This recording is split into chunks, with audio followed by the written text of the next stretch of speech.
welcome to the Special Moves podcast. My name is Mike the Bleak. This is Jake the Merry, and that's Liam the Powerful Stout. Yeah, just figured I'd go with some, Warhammer Dark Fantasy names for us. This is the Dungeons and Dragons special. Yeah, well, you're wearing a Baldur's Gate top, mate. So there's loads to talk about this week. We've been playing a lot, I think, between us, just having a little chat there before we started recording. We've been looking at a few games. I mean, they're not all new.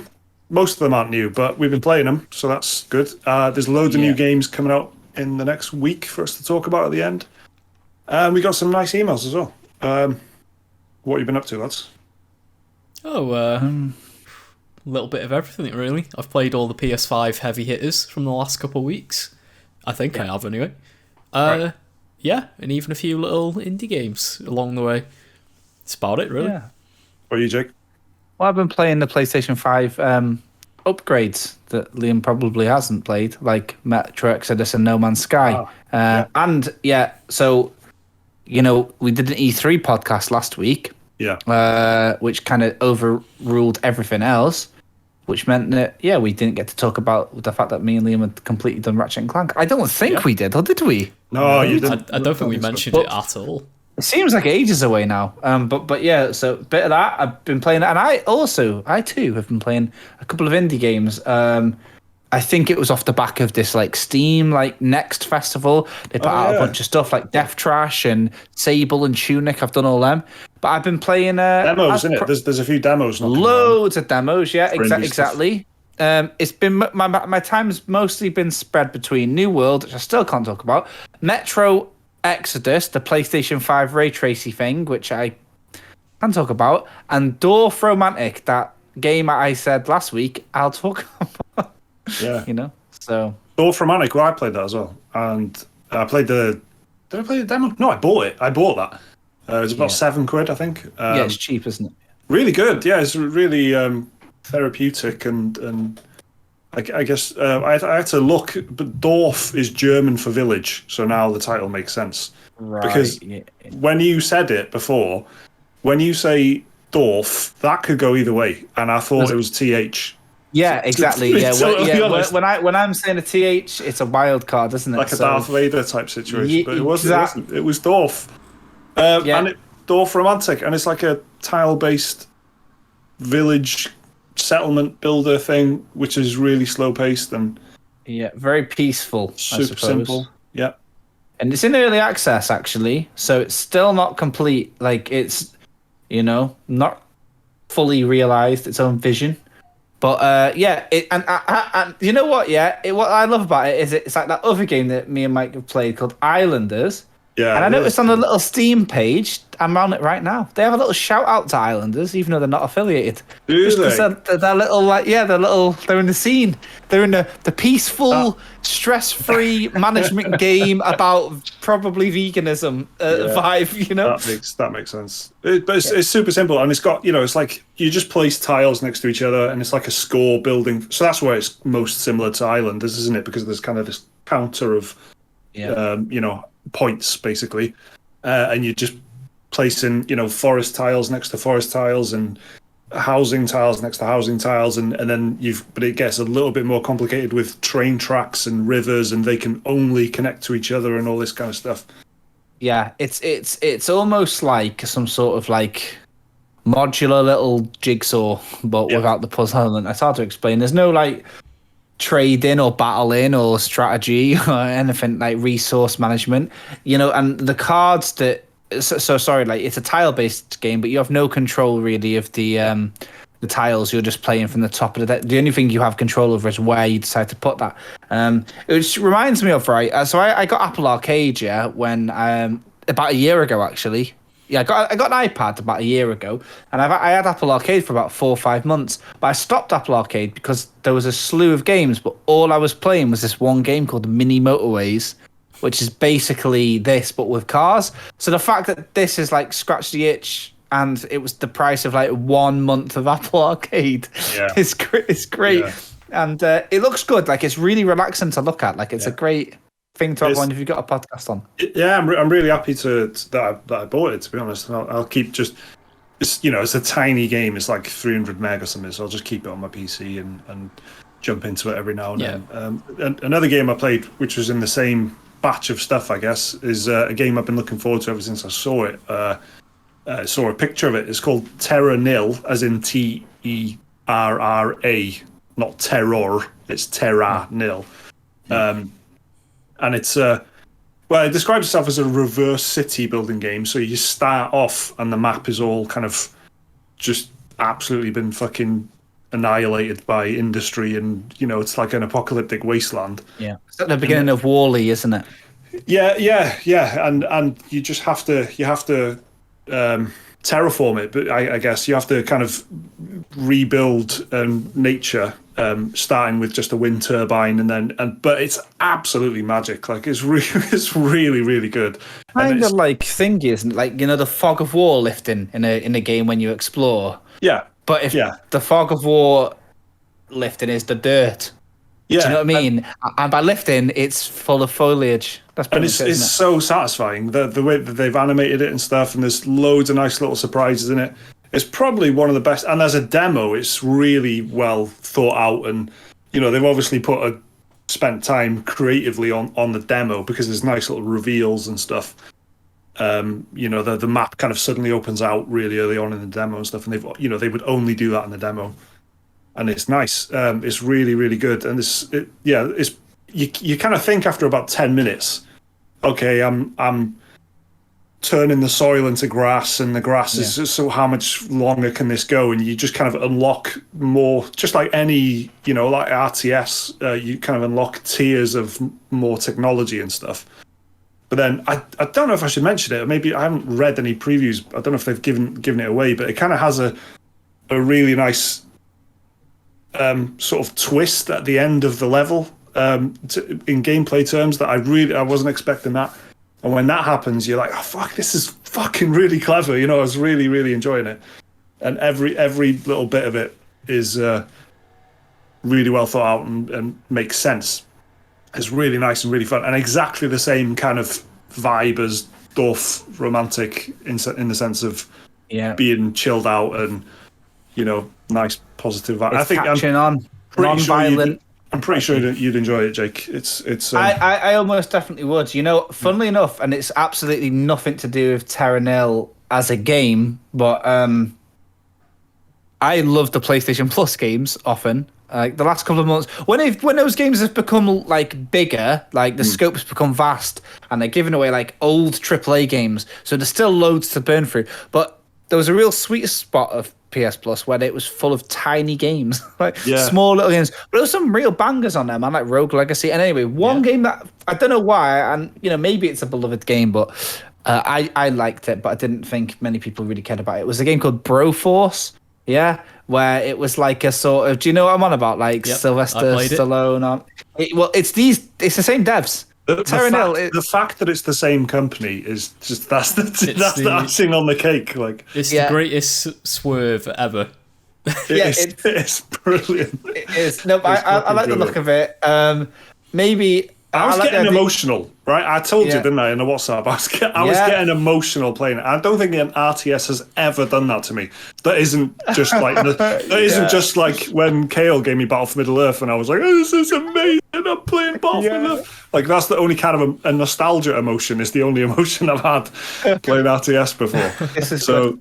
It looks good. It's a free demo, and I don't know when it's actually coming out. There's not even a release date for it, but no, it's got to be soon. The demo is so tight and so complete. It's got to be. It looks sick. It's basically, the way I'm looking at it, it's like turning Fallout 3 into Oblivion, innit?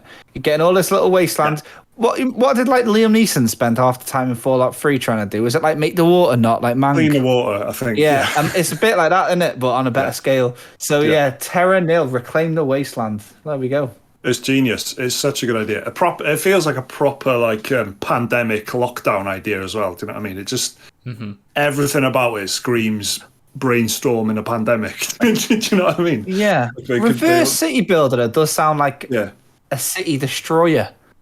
You know what I mean? Yeah. That's like, it sounds like Godzilla's job title. Do you know what I mean? Yeah. I don't know if it's like his ironic Twitter bio job title. Yeah, exactly. Yeah, exactly. Yeah, aquatic being, reverse seat filmer. That's it. Yeah, Godzilla. If you need any SEO, just let us know. Yeah.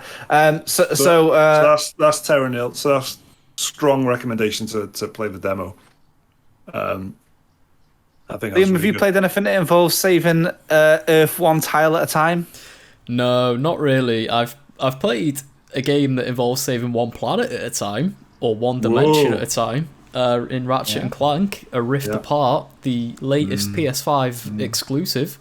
And it's very, very fun. I had a lot of fun with it. It's probably my favourite PS5 game so far, to be honest. Just it's very light-hearted, very breezy. You know, even though literally the entire metaverse is at stake, the game somehow feels low stakes. It's just like it's got like a playable Pixar movie sort of vibe to it, where you're going about having some adventures in space, getting crazy weapons that do all sorts of weird and wacky things. You know, you got your nice buddy comedy sort of going on with Ratchet and Clank. It's really fun. Like, it is absolutely a tech showcase for the PS5. I played it in the 60 FPS ray tracing mode, and it's a good looking game. It is a very, very good looking game. The fact that it has ray tracing and can still run at like a perfect like 60 FPS was beautiful, and that's how I recommend you play it if you do play it, because like the combat is like so fast paced, lots of dodging, lots of strafing. 60 FPS just makes it control so smoothly. But yeah, it's like as far as the Ratchet and Clank games go, if you've played the 2016 remake that was on PS4, it's pretty much that, just like refined and improved in little areas. Like the weapon variety is you get a lot more weapons. I think by the end of the game you have 3 weapon wheels that are just full. Three wheels, yeah. 3 radial wheels that are like full of weapons. Freewheeling Bob Dylan. Yep. So like weapon variety, I think is probably some of the best they've had in Ratchet and Clank. Maybe a few too many support weapons at times, but each of them have like a unique effect to them that's just kind of like fun to see what they do. Like Ratchet and Clank themselves, always charming as ever. And then like the whole thing about this one is you can instantly swap between levels because of the PS5's SSD. It doesn't really feel like as much of a showcase feature as maybe Sony would have liked it to, but it's cool. Like, it only really shows up there's one planet where you go throughout the planet, you can hit a crystal, and it swaps between like the post-apocalyptic version of that planet and the the height of civilization sort of era of that planet. And you can just like hit the crystal, whatever, and it like instantly loads in completely different world. Like, one will be like just full of space debris and asteroids everywhere. The other, it's full of like workers going about their day and all that. That's like the only real like time I felt like the game really showed off the whole like super fast SSD. Apart from you boot up the game, you're in the game in like 5 seconds sort of thing. But we've seen that from like Resident Evil and stuff like that before. But yeah, like the game is fun. It's I think there's like 10 planets in the game. A few of them you like backtrack to. So I think the main criticism I've seen of Ratchet and Clank is some people are saying, because it's like 65, 70 quid to buy it in a lot of places, the game is like you can finish it in like 10 hours. It's like definitely a weekend sort of game. I mean, it's fucking outrageously expensive. It is, yeah. Like, I've already seen like places here in the UK at least like dropping it to like 55, like only a couple weeks after release. I picked it up today for 55 quid, but I was using a code. And I was shopping around. I isn't common, like Amazon, it's still 70 quid and all that. You do have to look for the discounts. Yeah, you absolutely have to. Like, the £70 is probably still a bit of a big pill to swallow for a lot of people. Bitter pill to swallow. I can't remember what that phrase is. Forgive my brain just completely dying.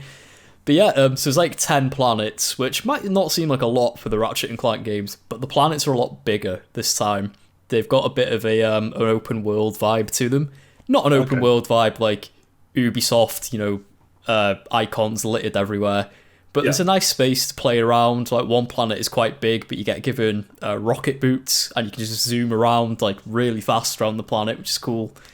Yeah, I mean, honestly, it's like it's a game that it's not revolutionary, but it's so well executed and so fun, and it introduces some new characters as well, which they're really cool, and I'm excited to see where the Ratchet and Clank series goes in the future, because they leave it nice and open where you can like it can pretty much go anywhere. So, but yeah, it's like I hope they keep the series going. I don't see why they wouldn't. It's pretty much the PlayStation mascot at this point.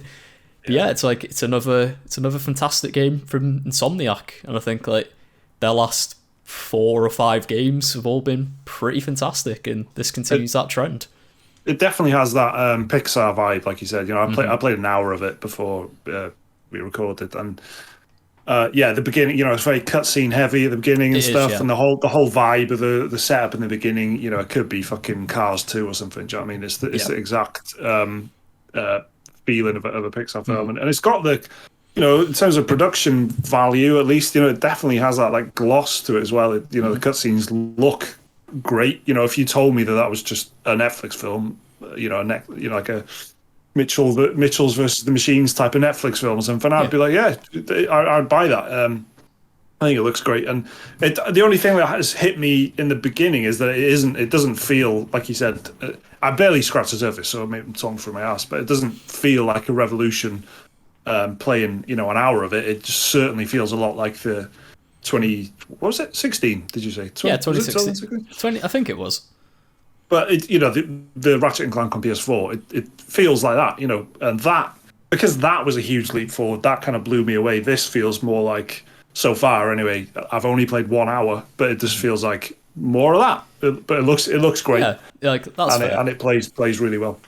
Yeah, like I got the platinum trophy on it. I enjoyed it that much. It's not like a challenge, because once you play through the game once, you have like all but 4 of the trophies anyway, so it's not like a difficult one to get. But yeah, like as soon as the credits finished, I was like, I want to go again, and I started up, and I just like kept playing it until I got the rest of those trophies I needed.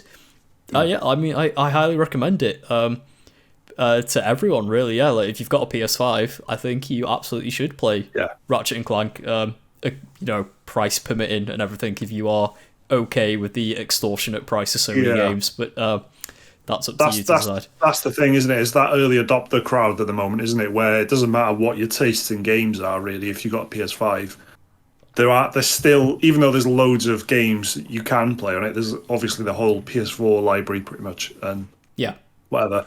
But you're still kind of looking for PS5 games to play in it, and this is one of not very many, is it? So Demon Souls is a completely exclusive to PS5 game. Ratchet and Clank the same. So and that's things are like, it is one of those games where you can see like how it's only on PS5, not like a cross-gen one, where they absolutely wanted to just use every bit of horsepower they could to make the best game they could. Yeah, sadly, I don't think you probably could do Rift Apart on PS4, but it would be a bit, you know, it'd be full of loading screens at that point. Like exactly. It's definitely a PS5 showcase, absolutely. How have you been going on with it, Jake? Yeah, no, I've been having a pretty cool time with it.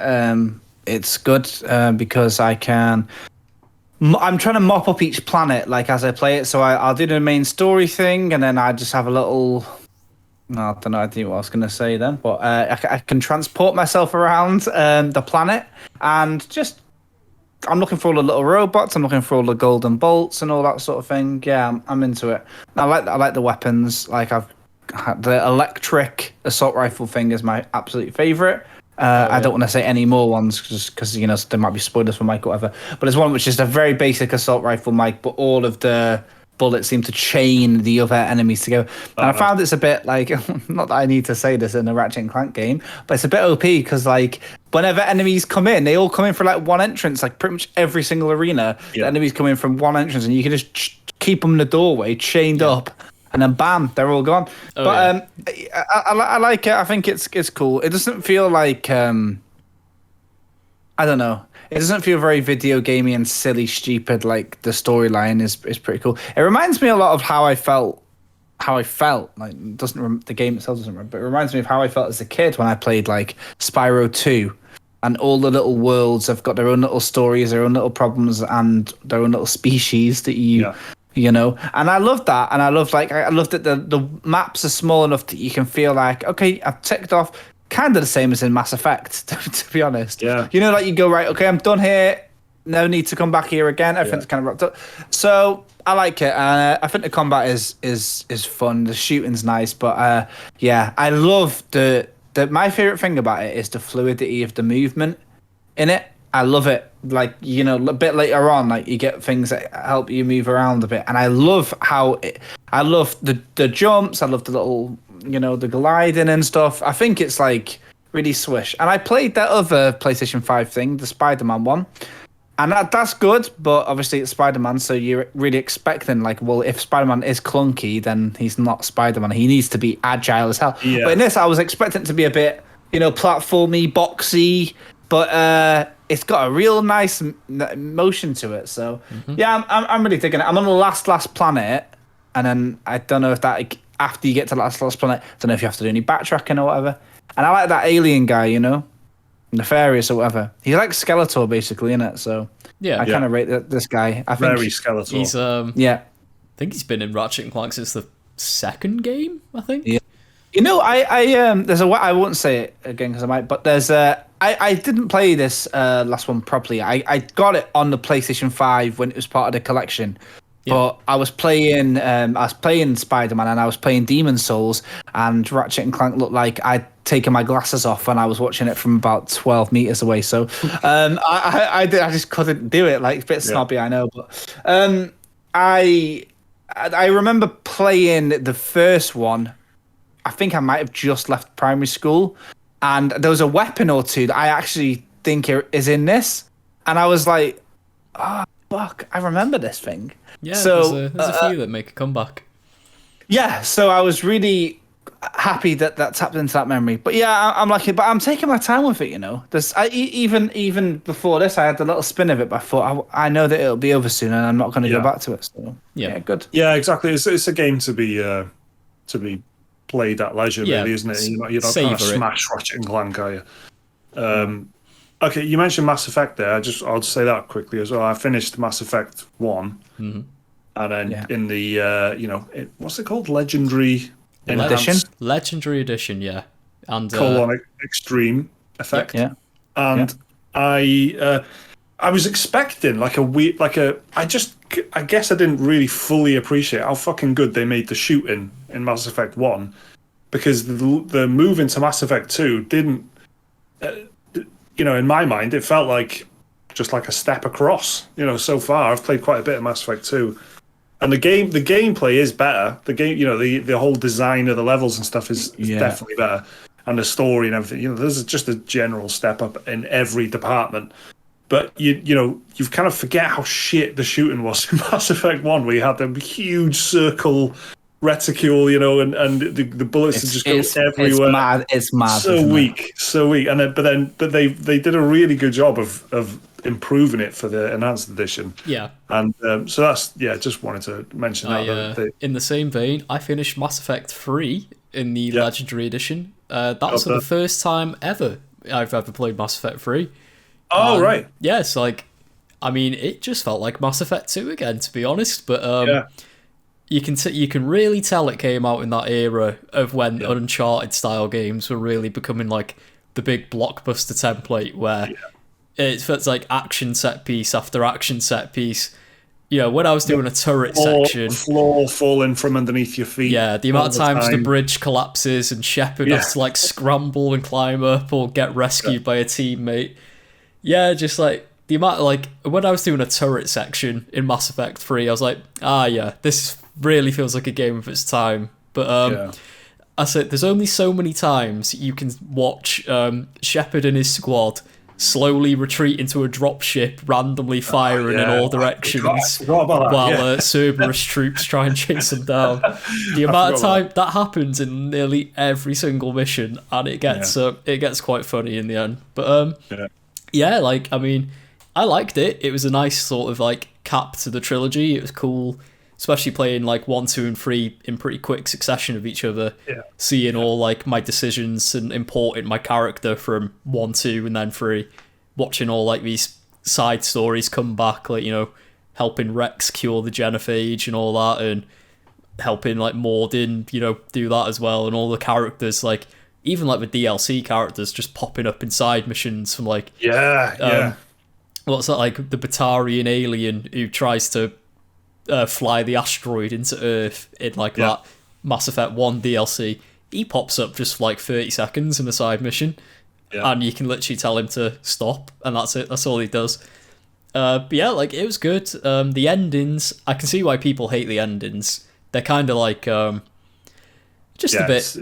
It feels like every one of them, it's like has a catch attached to it. Like, here's an ending, but this horrible thing will happen. Here's another one, but this horrible thing's gonna happen. Here's the other one, but this horrible thing will also happen. So it felt like they were just trying to like, just be like, your actions have consequences, but it felt very forced. Your choices matter. Your choices matter. I haven't seen what they look like now. All I've seen is the original version, which was literally a different color of light coming out of the. Whatever happens at the end, you know, no spoilers. It's still that.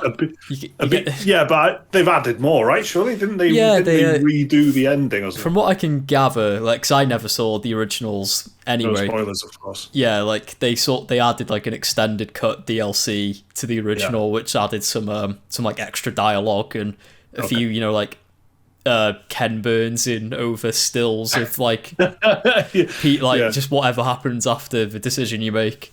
With a producer just kind of mentioning what happens to the characters. Some random character just narrating. But yeah, like, I mean, it was good. It's probably my least favourite of the trilogy, to be honest, just because like the repetitive action set pieces and the side quests felt like the overall structure of Mass Effect 3 I don't particularly like, where it's just sort of you're flying around trying to recruit things for the war effort. But then a lot of it is just, it's like go to the Citadel, talk to someone, go scan a planet, you get an item off that planet, you go back to the Citadel, you give them the item, and they're like, oh, thanks, Shepard. And then it just comes up in like, you know, the bottom right-hand corner of the screen saying plus 20 points to your war council. It's really interesting that you say that, because I think you can look at Mass Effect and you know, your old school BioWare is in Mass Effect 1, which is really you that could be Knights of the Old Republic 3. It's so similar to Knights of the Old Republic. But then by Mass Effect 3, you're totally right. It's like that's the first step into the. Well, I know it's a quite well reviewed game, but I didn't think it was up to much. But BioWare becoming like Dragon Age Inquisition, and then you know, ultimately Anthem, which is now £2.39 on the PlayStation Plus store. If you want to buy that, pick up a bargain. That's true, by the way, in case anyone thought that was hyperbole. Yeah.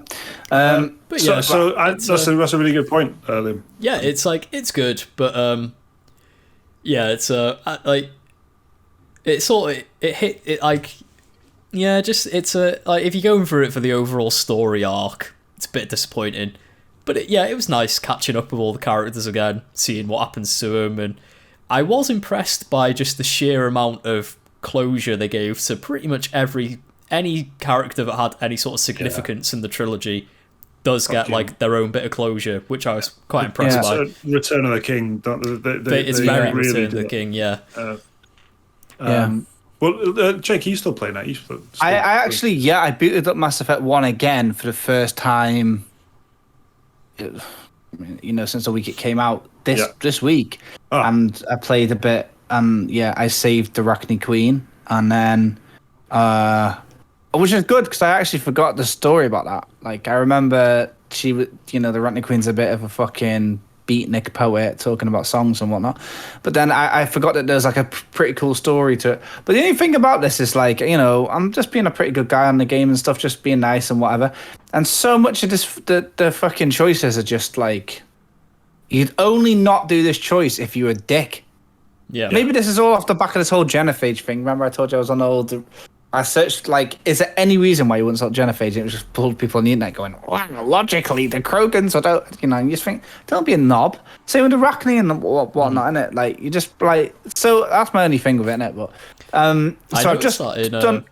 I noticed in Mass Effect 3, there's so many characters that are just, like, so casual about, like, why did you stop this genocide? It's like... And they're like... And they give you shit for it. It's like, would you not? And they're like, no. And there's so many characters. That's like going onto Reddit. Legit. You don't even have to leave this galaxy, mate. Man, like, in Mass Effect 3, when I said I was going to help out Rex and the Krogans, and the stupid little Solarian, like, just coming on the VidCon thing, being like, you're a disgrace, we hate you. It's like, you're trying to wipe out an entire species, and you're giving me shit for it. Yeah, exactly. You know, so look, I'm looking forward to getting into the second one. You know, I never played the DLC. Liam mentioned about the first game's DLC. I don't know if that's like integrated and it's seamless, or you have to select it from the menu or whatever. But it's just in there, I think. It's just pops up on your galaxy map. That's it, because I actually... And does it say DLC, or would you not know if you were just playing the fresh? Like, I didn't know it was DLC until I got told it was by someone. Right, okay, cool. Because I don't know. But the second one, I'm looking forward to playing it again, because I only played the second and the third one once as they came out and really enjoyed them. So I'm going to do it again and see who I have for my party. Do you know Samara from Mass Effect 2 and 3? Yeah. Mm-hmm. Do you know the trivia? Do you know what I'm going to say about that character? No. It's Billie Eilish's mum. There we go, everybody. Well, that's. I mean, there's nothing else to be said about Mass Effect after that. Shall we do a couple of emails then, just to get that done? So if you want to send us an email, the address is dearspecialmoves@gmail.com. It's dearspecialmoves@gmail.com. Please keep them coming in. We have plenty of questions and opinions and stuff every week, but it does help us put the podcast together, and gives you a chance to get involved as well, innit? Get involved in a podcast. Yeah. You've got a fact about celebrities' parents. Yes. And they're all in a video game voice acting job. Well, this is just a simple question from Wesley Lang in London, who says, "Hey gamers, now with all the E3 trailers done and dusted, what is the best trailer of all time to you, and why is it Wrath of the Lich King? How does an 11-year-old trailer put everything in recent memory to shame?" Wesley. Thanks, Wesley. Yeah, there's been loads of trailers. We went hard on E3 coverage and stuff last week, didn't we? Covered about as much as we were personally interested in. I would say for an hour and a half. Yeah. So best trailer ever of all time for a game. I think I'd always one of the first that comes to mind. Don't know if it's the best, but it's definitely the most memorable. Is Dead Island. Oh yeah, the kid falling out the window. Yeah, the slow motion reverse sad zombie piano drama. Yeah, it's really memorable. That I don't know why, but it's just I think it's because it was so unusual at the time. I don't think there was anything else really like that. I remember when I was a kid, and I don't know if anyone else's families did it, but when you put the music channels on TV. And just like flip through like MTV, Kerrang, Scuzz and all that, listening to music. Yeah. I remember I saw the trailer for Metal Gear Solid 3, and it was just I can't remember.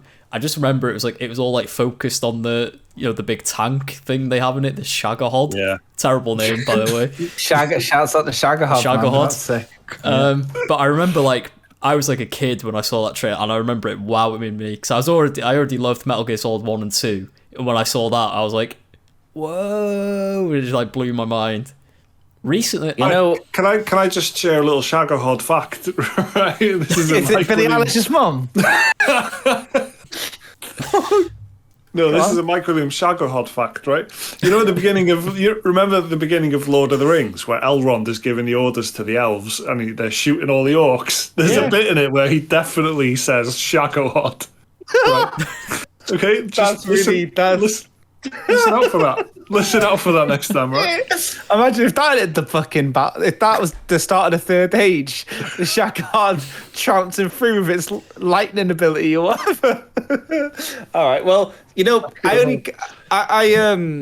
I can only remember a handful of trailers. Yeah. Yeah, me too. They're not hugely, especially ones that are like from more than a couple of years ago. But I always remember a friend of mine showed me. It was on a disc. It was maybe part of a magazine, maybe around E3 or something, and it was for, I think it was for Killzone 2.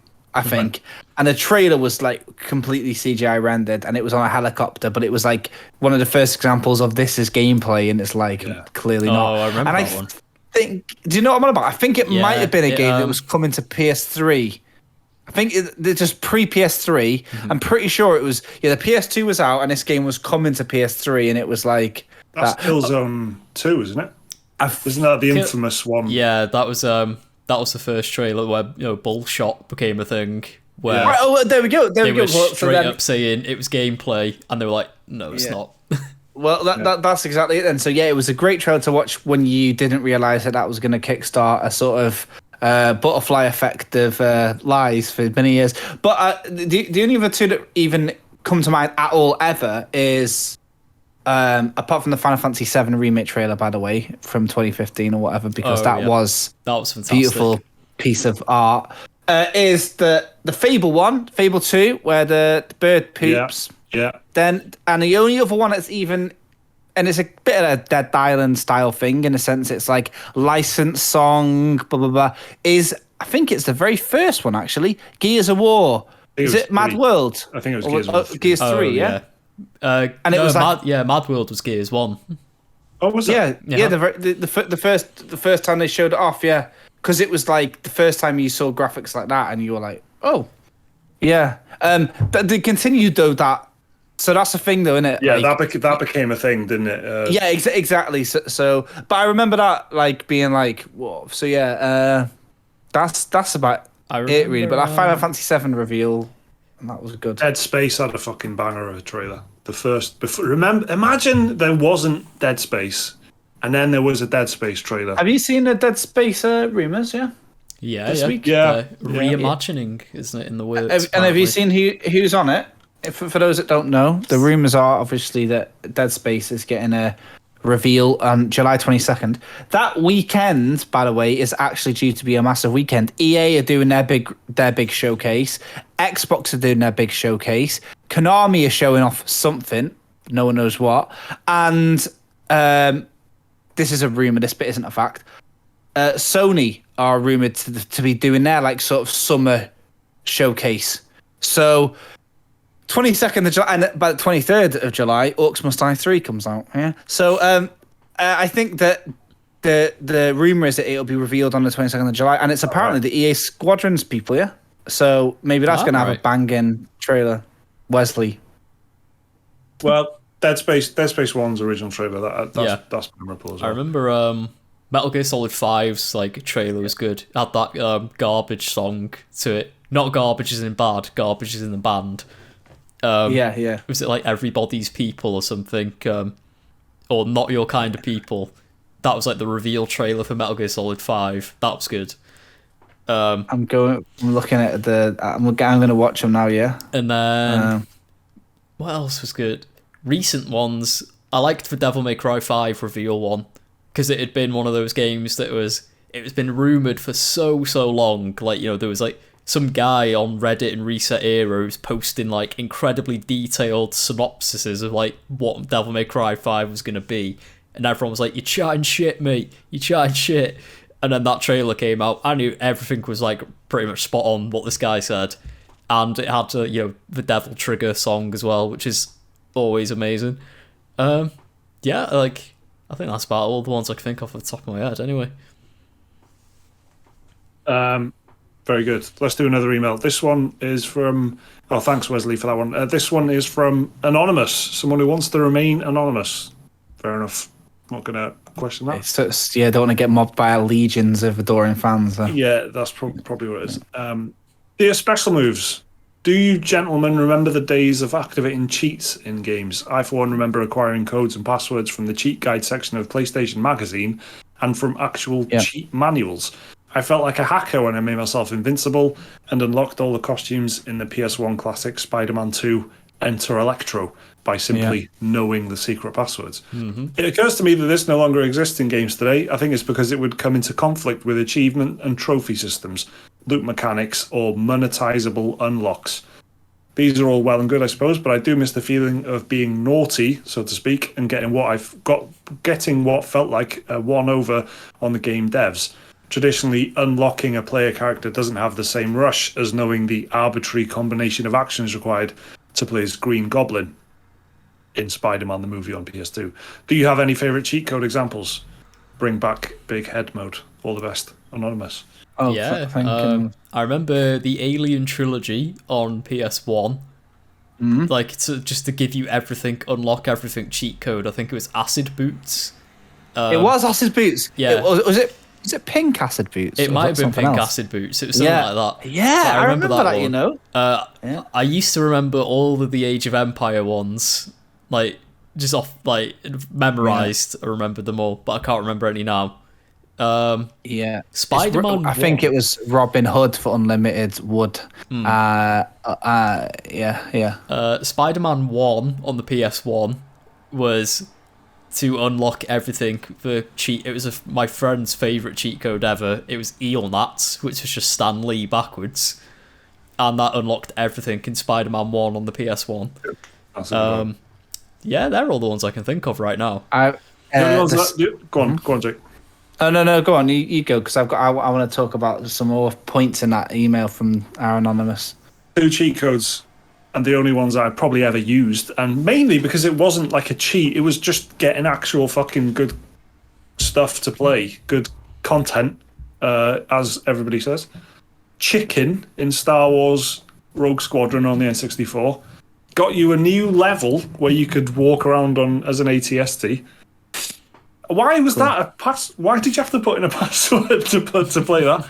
I don't know. You had to go in a cheat menu to do it. And also, I think it was Farm Boy to get the Millennium Falcon. So if you wanted to fly the Millennium Falcon in a Star Wars game, you had to put the cheat code in to unlock it.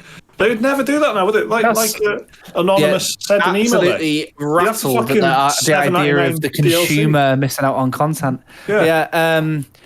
Classic cheat codes are, to me, like the GTA All Weapons one. And what is the Sims Unlimited Money? Is it Rosebud? Citizen Kane. I remember that one. Yeah, I'll tell you the only... I'm not really into this old cheating fucking malarkey. And I'll tell you something, yeah? So Metro Exodus, which I don't think we're going to have time to talk about today, had a 4K thing, yeah? 4K, like... Oh, no, I don't think it's 4K, but it's like ray tracing 60 FPS fucking boost upgrade or whatever. And I was playing it and I thought, do you know what would look good at 4K 60 FPS? Skyrim. So I've got the special edition on disc, yeah? And there's mods, isn't there? And I know for a fact on my Xbox Series, I've got the old mods. So there is a 4K 60 FPS mod for Skyrim. Yeah. Hooray. Nice. But it doesn't add anything. And I, because this is Skyrim Special Dish, I've got no trophies, and I love a bit of trophying. So anyway, you're not allowed them, are you? Not allowed them. So I've got to play the game like a total chump from 10 years ago just to get the trophies. I don't know what's making me more of a chump, that or that. But the only game I remember playing, I did exactly that a few weeks ago, and I was trying to play it on PS5, and I just wanted 60 FPS, and then I just Googled, is there a way to enable the 60 FPS mod and still get achievements? And there was like a fucking 28-step procedure that somebody had put on a forum. And I said, "Oh fuck that!" Well, they've actually updated it now. Else. You can actually. You can. It, yeah. No, okay. Apparently, it's something that you just edit once, and it edits like a text file or whatever, which is permanent. Anyway, so the only game I remember playing, it's a bit of a deep cut. Maybe it's not. The only game I ever remember using cheats for on a playthrough all the way through was the PlayStation 1 game starring Bruce Willis called Apocalypse. Oh, yes. And I had the cheats for like unlimited. I shit you not, I've got a physical copy of it right over there. Have you? You know Give what? me a second. Yeah, go on. Get it. And in the meantime, for everyone waiting, I always thought this game was based on a film but I was young at the time and probably wouldn't have been able to watch it. And it was so like crazy. I thought, oh my God, like, you know, I need to see this film. It's not a film. It was a game. Here we go. Look at it. There he is. It's a very similar cover than the Ben Wheatley film Kill List. So that is a game and a half. That another Activision title on PS1, like Spider-Man, actually. Yeah, they loved a bit of PS1, didn't they? So yeah, I think there was there some cool cheats for Tony Hawk's Pro Skater actually, where you could unlock silly characters. You could get Spider-Man and Darth Maul. Yeah, there you go. If you're curious about Apocalypse, for the back it says, "The end of the world is near. You're Bruce, starring as Trey Kincaid, nanophysicist and sole defender of the world. It's up to you to defeat the 4 horsemen before it's happy trails to us all." Yeah, and so it was quite hard, so I put the cheats on for that. It was pretty difficult, that's the cheat codes. I don't think anyone's ever asked us about cheat codes before. That's pretty cool, actually. I'm not sure. Don't know. Yeah, maybe not. But you got a bit of show itself. If you want to send us in a question or a story or an opinion or anything you want to put in an email, send it to dspecialmoves@gmail.com. We'll have a read out on the podcast and have a chat about it like we just did just there. Do you want to talk about Metro quickly, Jake, or before we go on to the new games?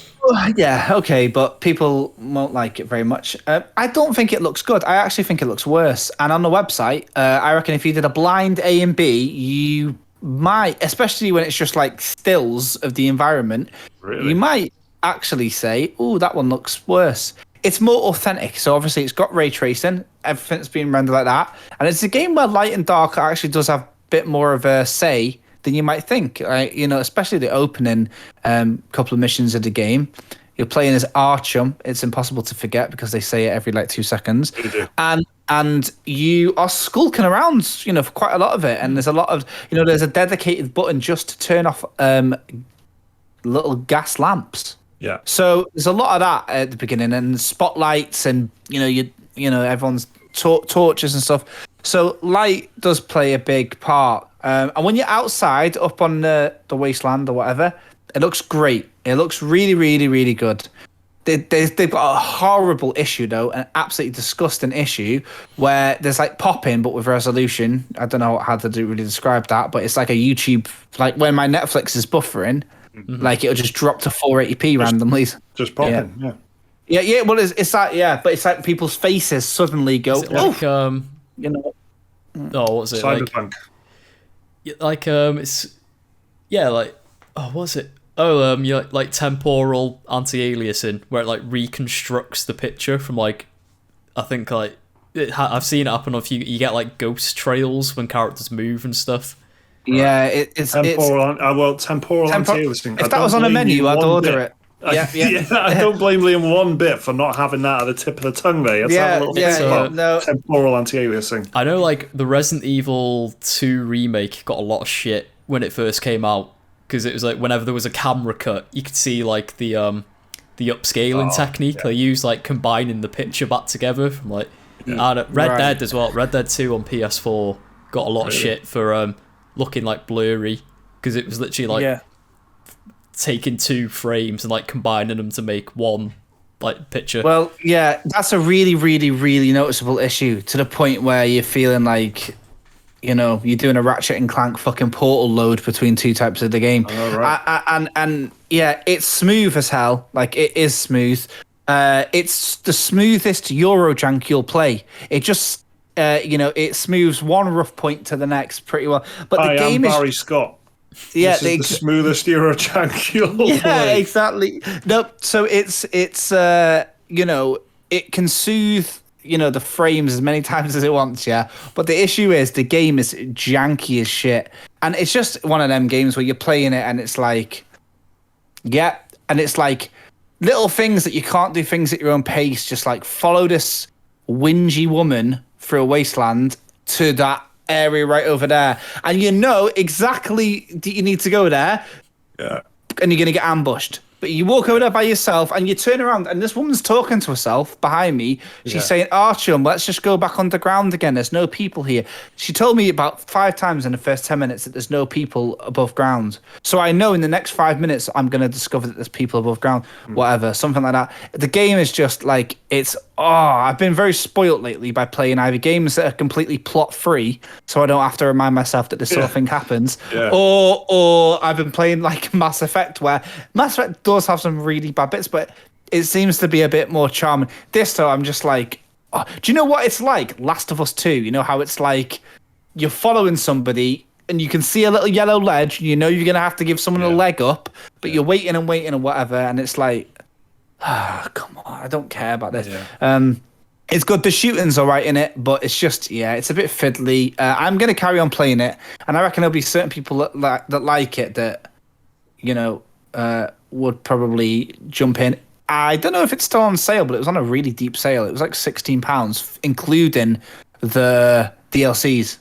I seem to remember it being a great, like, immersive, because I played it on PC, I think. I'm pretty sure I played it on PC.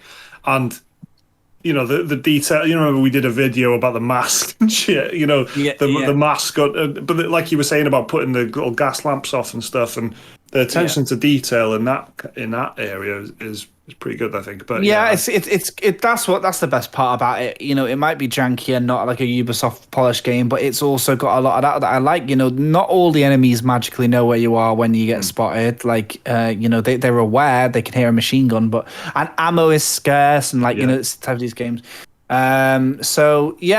It's very janky and cheesy, but if you're ready for that in your head, then that's not really a criticism of the game, right? So you know what to expect. But I'll tell you what though, I'm just like, I've been playing a lot of these like PS5 boosts, and like the best one by far, is No Man's Sky, which is absolutely very good. Breathtakingly beautiful. I've been playing the new patch for it.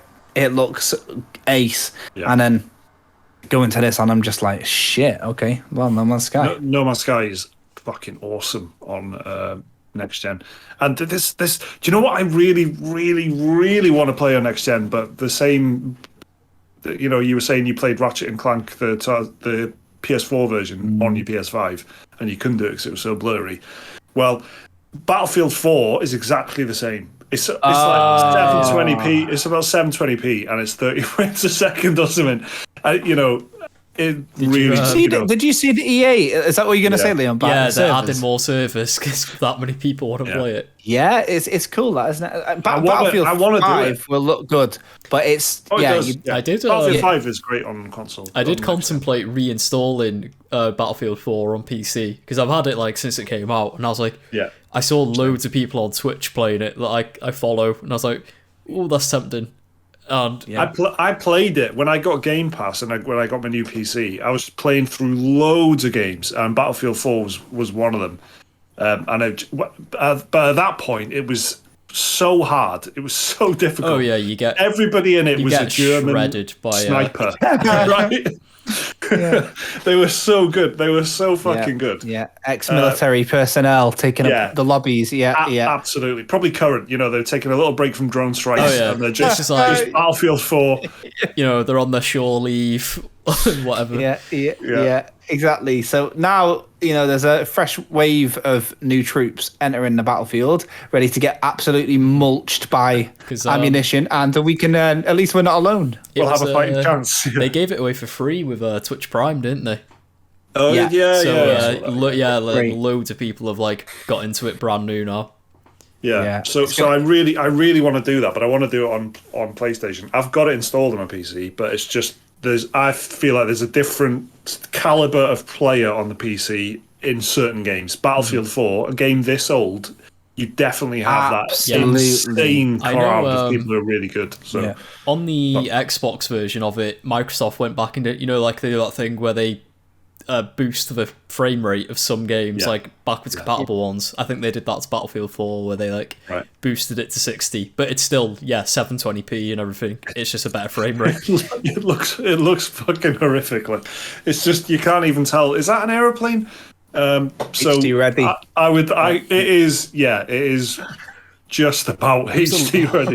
It was a launch game, wasn't it, for PS4, Xbox One? It's getting on with it. Yeah, so I would love a little patch, a little resolution and frame rate patch for Battlefield 4 on the PlayStation. Ahead of that new game in just a few months. It's not going to happen, is it? Is it like October Battlefield's out? The new one? Exactly. They're a couple of months. Then just it's not a fucking hype builder. I reckon it's the opposite. No, it's the opposite. Free advertising. Imagine how 4K this shit's going to look when you're used to 720p. That's true. You know what I'm saying? You're going to be like, oh my god. I mean, all right then. Do you want to talk about anything else before we do the new games? We have got quite a bit of a list to get through. Actually. I'll quickly mention Final Fantasy VII's PS5 upgrade / DLC. So I played that. Day it came out, of course. Came out the day before Ratchet and Clank did. But yeah, it is the Final Fantasy. You guys were saying the No Man's Sky upgrade was fantastic. Final Fantasy VII's PS5 upgrade is like god tier almost. Just because you get to choose from, you can choose from like 4K or a 60 FPS mode. It's nearly 4K, but not quite 4K, but 60 FPS. 60 FPS alone makes the combat so much better because it's like action-based combat. It feels so much more responsive, looks great in motion because everything moves so fast anyway. The 60 FPS, beautiful. It's nice having actual like skyboxes now instead of just JPEGs that was in the PS4 original. They redid all the lighting system and it looks great for the most part. Going around like in the Sector 7 slums as well, they've like, I don't know if they've like doubled or tripled the NPC count, but there are so many more NPCs like walking around. It really feels like that's cool. The slums are like full of life now. And then the other big part of the Final Fantasy upgrade was the Yuffie DLC, which is it's 2 chapters long. It takes about 5-6 hours to get through on a first playthrough. Adds some like a little extra stuff, like some extra side bosses and VR challenges if you want to play them. Not VR as in like actual virtual reality, VR as in the in-game combat simulator thing. But yeah, like it is very good and it has me excited for Remake Part 2. It pretty much just introduces you to Yuffie, who is a character from the original Final Fantasy VII, an optional character in the original Final Fantasy VII. But yeah, they set it up so it looks like she's going to have like a really big central role in Remake Part 2 whenever that comes out. The combat, like, because you can only play as Yuffie in the DLC, her gameplay is great. She's like really fast, sort of mix of magic and melee attacker. The music is like top tier in this, for this, even just this one bit of DLC alone. The sheer amount of variety in the music is really, really good. The main battle theme is amazing. There's this like section where you're running through like an abandoned factory and it's got like a Cowboy Bebop sounding jazz soundtrack going on that dynamically changes whenever you get to a certain point in the factory. I think it's split into like 5 parts where it changes like depending what part of the factory you're in, and it's really, really good. There's a great boss fight towards the end. Then towards the end of the DLC starts to do a bit more of what people did not like about Final Fantasy VII Remake, mainly the story stuff towards the end. They make a lot of direct connections to Dirge Cerberus, if you remember that game, the Final Fantasy VII one off the PS2. Yeah. And he plays Vincent. Yeah, he plays Vincent in that one. But they make there's some characters that return from that are not very fondly remembered characters. In fact, they're quite well despised characters. And they draw on that quite a bit for part of this Yuffie DLC, which when I was playing it, it was like, this is some fan fiction bullshit like going on. Just these really like edgy, emo Kingdom Hearts characters, like what are they doing in my Final Fantasy? But it's interesting to see that like they're trying to unify the whole Final Fantasy VII, converge the whole like the universe or whatever it is. They're trying to bring it all into one with Final Fantasy Remake. But yeah, like the DLC, I highly recommend it because it's only £15 in the UK or $15.99. If you've played Final Fantasy VII Remake and you've got a PS5, because it's worth saying you can only play this DLC on PS5. Right. So sadly, if you've only got a PS4, you're shit out of luck with this DLC. They just flat out do not let you play it or buy it. So you've got to have a PS5. But yeah, if you've not revisited it since it came out, and you're interested in this DLC, I highly recommend it. It's very good. For $15.99, it's pretty lengthy. It's got some good replay value to it as well. It's got the Fort Condor minigame, which this time is it's in the world of Final Fantasy VII Remake as like a tabletop miniature game. So it's the same cool. tower defense sort of thing going on, but you duel other NPCs in the map, and every time you win, you get like a figure you can use to change your loadout, and you just pop them on the board, and it's all animated. Really cool stuff. Yeah, like it's pretty great, and the upgrade as well is also very nice. Oh, Nice. So that's Final Fantasy VII. Intergrade. What's it called? Intergrade, yeah. Okay. So let's do the new games then. On the 24th of June, which is tomorrow. Oh, no, it's not tomorrow because it's going out tomorrow. Today, 24th of June, the Thursday, Legend of Mana is out on PC, Nintendo Switch, and PS4. It's another Square Enix title. We know what this is, Liam? Could you just remind us quickly? It's part of the Of Mana series, or just Mana, which is one of Square Enix's lesser known franchises. Not as obscure as some other ones, like the Saga games, but more well known. This one it was on the PS1 originally. It was a 2D like action RPG. If I remember right, it was pretty open ended. It pretty much, you had like a tutorial, and then it was like, and go, and just let you like do the game at your own pace, pretty much. Yeah.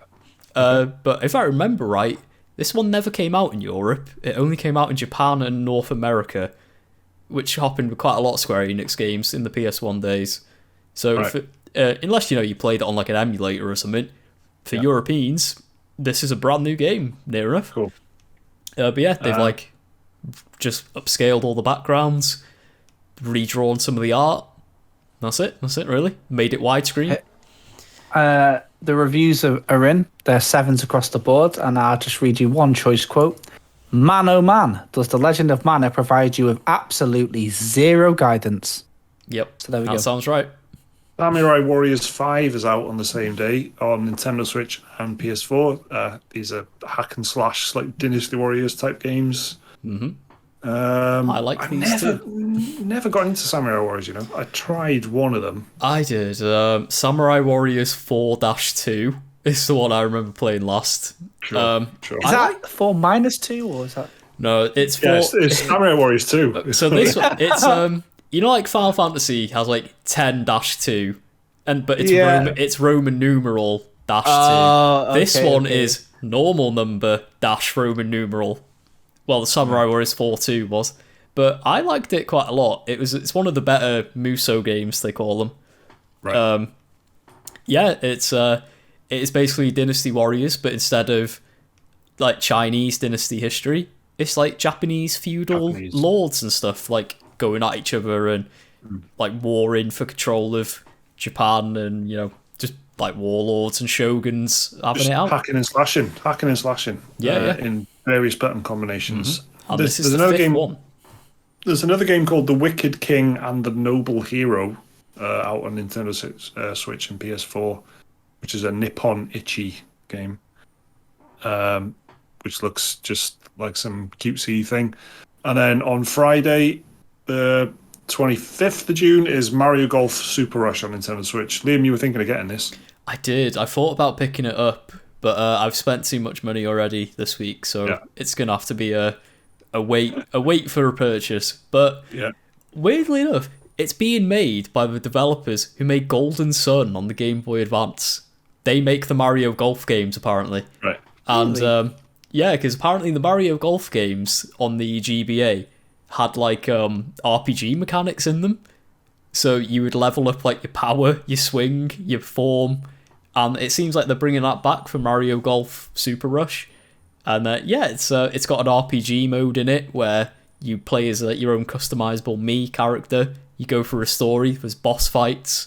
There's level up mechanics. There's equipment, all that. And then like the other one everyone's like taking notice of is, I think it's called like Speed Golf, where you have like 4 people playing it in co-op, and it's literally just like who can get to the hole first. But they let you just go wild with it, so you could just like take a wild swing, run, but then someone can come behind you on like a bullet bill and just like knock you down, which looks quite fun. You know, Golden Sun was sick, but Mario Golf does seem to look like it. It's one of them where I don't know. I'm not into golf. I mean, we've been chastised in the comments about this in the last couple of weeks, so I'll say no more. But I imagine it would be a pleasant surprise if you played it, but probably a pretty expensive gamble if you don't like golf. Scarlet Nexus is out on the same day. This is the 25th of June on PC, PS4, PS5, Xbox One, and Xbox Series X. It's a Bandai Namco. Yes. Action RPG. Yeah. It's lots of anime, lots of weeb stuff going on in it. It reminds me a lot of Astral Chain, just with the art style, because it's like you play as teenagers who are in a top secret super government organization dedicated to eradicating otherworldly beings, which is exactly what Astral Chain was as well. But it's like there's a demo out for it. You can play the demo on I think it's out on everything. Like it's out on all the platforms Mike just mentioned. But yeah, and like you play it for yourself. It's fun. Like it was okay. Like it's it didn't like scream at me to like I must have this day one, but I'll definitely keep an eye on it in like sales and stuff because like it seemed fun from what I played. Tony Hawk's Pro Skater 1 and 2 then is out on Nintendo Switch, which seems like a good, sensible port. That makes a lot of sense to me. I feel like I could play this on the go. I could just at the skate park. Yeah, definitely no skateboard, just the Switch. I like the I like anything that's really sort of light and breezy on the Switch, and anything I can just play, for like 5 or 10 minute bursts. So a lot of indie games kind of fit that bill, but anything like this is I think is pretty cool. And then on the 29th of June, this is the Tuesday, next Tuesday, Destroy All Humans is out on Nintendo Switch. Again, that is good. That makes sense to me. It's good. I've been playing this. It's good. It's just exactly what you want from it, innit? But the only thing about these older games like Tony Hawk's and whatever is like that it's not going to have like the issues that you get when you're playing The Witcher 3 or whatever. Like that it's going to be able to adapt to the hardware. So it's pretty fun. Horrible feeling that like when the Witcher 3 thing is where like you said earlier is a perfect. If you've never worn glasses, you don't know what we're talking about. We're three guys with glasses on this podcast, so. But that feeling when I was playing The Witcher, like I couldn't focus on the screen, and I didn't know if it, because it was so low res. Yeah. That it was like, is it my eyes? Are my eyes broken? No, because my thumbs look fucking great, but the screen is like there's a horrible feeling. It's a really difficult thing to overcome with a Switch. And then Disgaea 6 is out. On Nintendo Switch the same day. This is June 29th. Does anybody know anything about this? I've not played any of them. I just know it's a very long-running strategy RPG series. Okay. Also Nippon Ichi. Yeah. NIS America. A tactical RPG. I like the art style of it. I'll tell you that much. It's been going for years, Disgaea. Yeah. It's got... there's like I've seen these things. I've seen like the penguin mascot thing that they've got. The Prinnies, I think they're called. Yeah, it looks like it's got a lot of character if you're into this sort of shit. There's a lot of games like that coming out then, isn't there? This week. Yeah, Japan's having a ball. Yeah, Ghoul Patrol is out on PC, Nintendo Switch, PS4, and Paw Xbox Patrol. One. Ghoul Patrol. Oh, it's an old game from the 90s, LucasArts. It is. It's or Lucasfilm Games, I think they're called now. The sequel to Zombie Ate My Neighbors, which, if I remember right, it's coming out as a double pack on the Switch. It is. All right. Yeah. Oh yeah, no, it is. It is. Yeah, sorry. And Zombies Ate My Neighbors is out the same day. Sorry. Yeah. Yeah. The just like really fun top-down shooters on the SNES. I remember playing them. They were great. Really hard, though. I think we'll leave it there. We've got a bonus podcast to do. for everyone who supports us on Patreon, we're doing we didn't do one last week because we did an extra long E3 podcast, but we're doing a bonus podcast right now after this one. So check out Patreon over the next few days to get a hold of that if you're a Patreon supporter. Everyone else, will see you next week. Thanks for listening. Thanks for watching. Bye. Bye.